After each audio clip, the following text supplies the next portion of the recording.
This is Bill Hamilton, ladies and gentlemen. I'm back.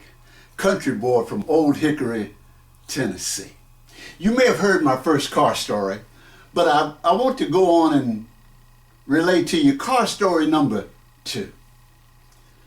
In the first car story, I told you about the fact that my father never had a car until we were in the 10th grade. And my first car was a 1963 split window Corvette. All I can say is I wish I still had it today, ladies and gentlemen, because if I did, the most cherished antique automobile going right now as it relates to the Corvette is the 63 split window. But we'll catch up with that in a moment. Let me tell you about car story number 2. Now, here I am, having graduated electrical engineer, Tennessee State University. Now I'm in Anderson, Indiana, working for Delco Remy division of General Motors. 1965 was when I purchased the Corvette. Well, ladies and gentlemen, never having had a car before in my life, and my father never having had a car until I was in the 10th grade, and the ladies running after the dudes with the cars, you know I had to have a bad ride. So I had the Corvette. And the next year, about 12 months later, 13 months later, the brand new cars came out again. We're in a General Motors town because in Anderson, Indiana, you had Delco Remy division of General Motors and Guide Lamp. Together they employed somewhere around 25,000 people at that time.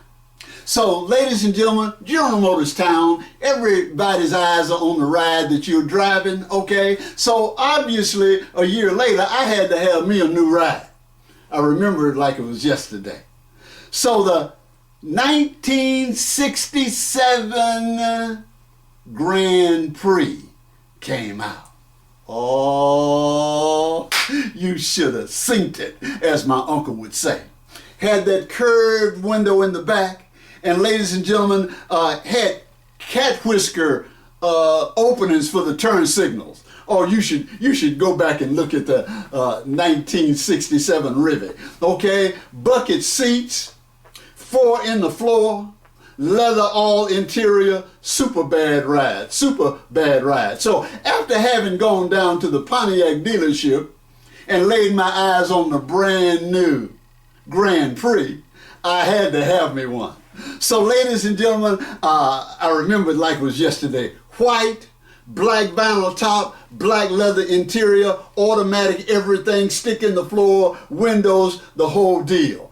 Got to have me one. So, ladies and gentlemen, I traded the Corvette in for the new Grand Prix. But at that time, because I'd only had the Corvette about 12, 13 months, at that time, the dealer said, not a problem. The salesman said, not a problem, Bill Hamilton. We know you've got a good job here at Delco Remy. Tell you what, you see, we can't give you quite as much on the Corvette as you still owe, but not to worry, not a problem. We'll just arrange a carryover note for you. So, hey, not a problem. How much am I paying for the carryover note? Oh, just a little something, something. So I signed up for the carryover note and drove off with the Grand Prix.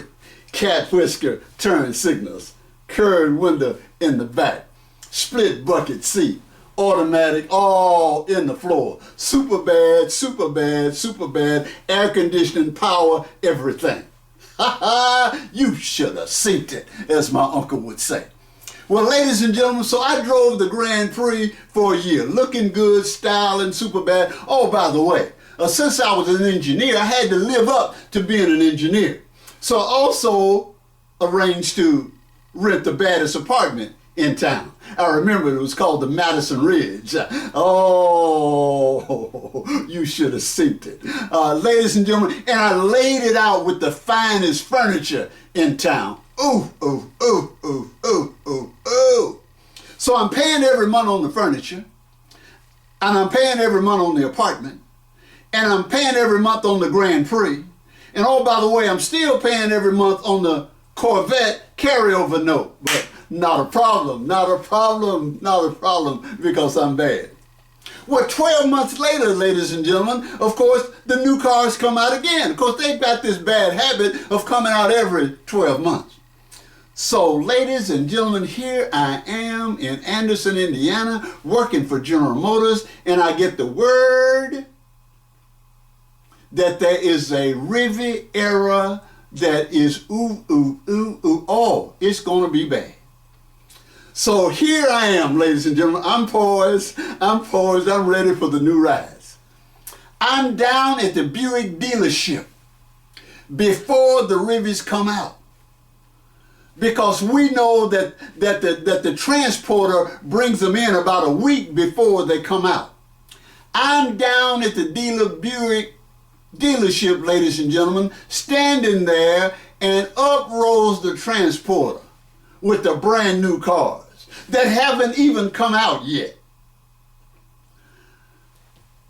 I go out to the transporter before they unload them off the car, pull up the tarpaulin and peep underneath it, looking at the new Rivy. Now I can just see it, the salesman on the inside. I can just see it right now. Him looking out the window and say, oh, I got me one. So the salesman comes out. True story, the salesman comes out and he says, young man, may I help you? I said, well, I'm here looking at the Rivy, and I heard it was super bad, and I peeped under that tarpaulin, and it is bad. And he said, well, let's take the cover off of it for you so you can see the whole thing. It was candy apple red, white vinyl top, white leather interior, stick in the floor, chrome wheels. By the way, these were chrome wheels before there were such thing as chrome wheels. This is 1968 Rivy, ladies and gentlemen. So, power everything. He said these words. He said, how would you like to drive off the lot with the Rivy tonight? I said, but the Rivies don't come out for another week and a half. He said, didn't ask you that. I asked you, how would you like to drive off the lot with the Rivy tonight? I said, do you mean to tell me that I can have a brand new Rivy a week and a half before they even come out? He says, yes, you can. Just sign right here. I said, oh. He says, is that your Grand Prix that you're driving? Of course, he knew it was. I said, yes, it is. He said, well, let me go inside and do some paperwork. So he came back out in a few minutes, and he said, I've got you set up.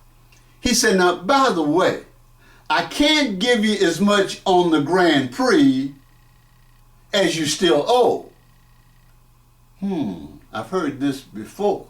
But we can arrange a carryover note for you. I said, not a problem. Do you mean to tell me that if I sign right here, I can drive off the lot with the Rivy tonight? He said, yes, you can.